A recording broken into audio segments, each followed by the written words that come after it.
Everyone in Hungary knows the village of Feldshut. With all of 2,000 residents, it's the birthplace of Prime Minister Viktor Orban. For a long time, the church was the biggest building here. But not so long ago, a football stadium seating 3,500 was built in Feldshut. The local soccer team plays here. It recently advanced into Hungary's first division. I'm so proud that this beautiful stadium was built here in our village. We are very grateful to our mayor, Mr. Mészáros, who worked very hard to see the project carried out. Other Hungarians regard the stadium as corruption made visible. For years, Babet Orossi of Budapest has been watching the meteoric rise of Mayor Lawrence Mészáros, a close friend of Prime Minister Viktor Orban.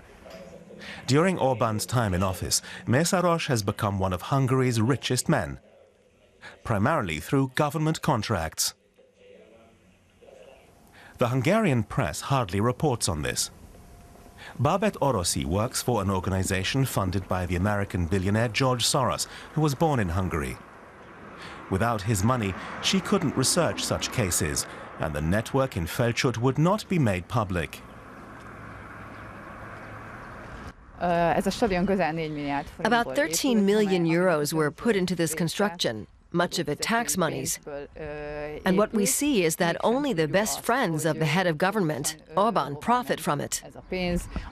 In particular, Mayor Mészáros, who received the contract for the stadium.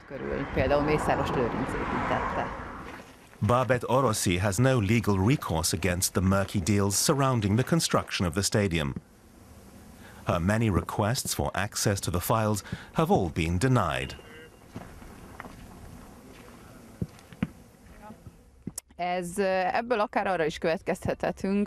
Many companies donated money to construct this stadium.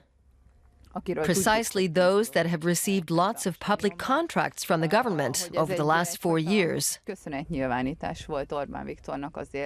It looks like they're thanking Orban for those contracts. Another case of possible corruption. For years, the European Union has transferred billions of euros to Hungary to expand the infrastructure.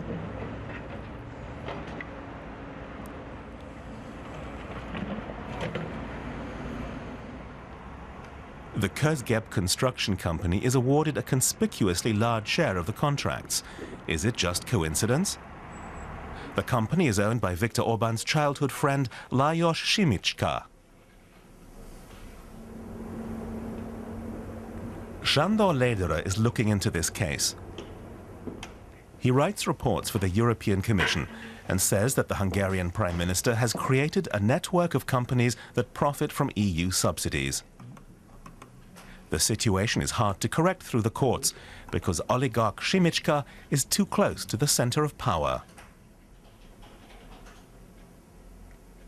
A close friend of the Prime Minister and also financial leader of the government party starts to win an enormous amount of money in public tenders. This is a clear breach of conflict of interest here.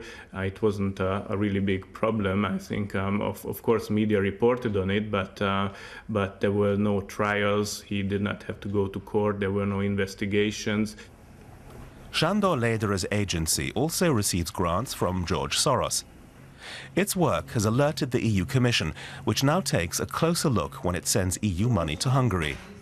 But cases from the past can hardly be investigated. The EU has no chance to act, except where the Hungarian justice system cooperates. We hope that the EU will be stricter with controlling these funds. That doesn't mean that we want the EU to stop giving funds to Hungary, because of course it was cause a lot of trouble for the country, but we want them to be really strict and control whether these funds are distributed in a proper way. It seems a few rich Hungarians, many of them friends of Prime Minister Viktor Orban, are shoveling money from European taxpayers into their own pockets.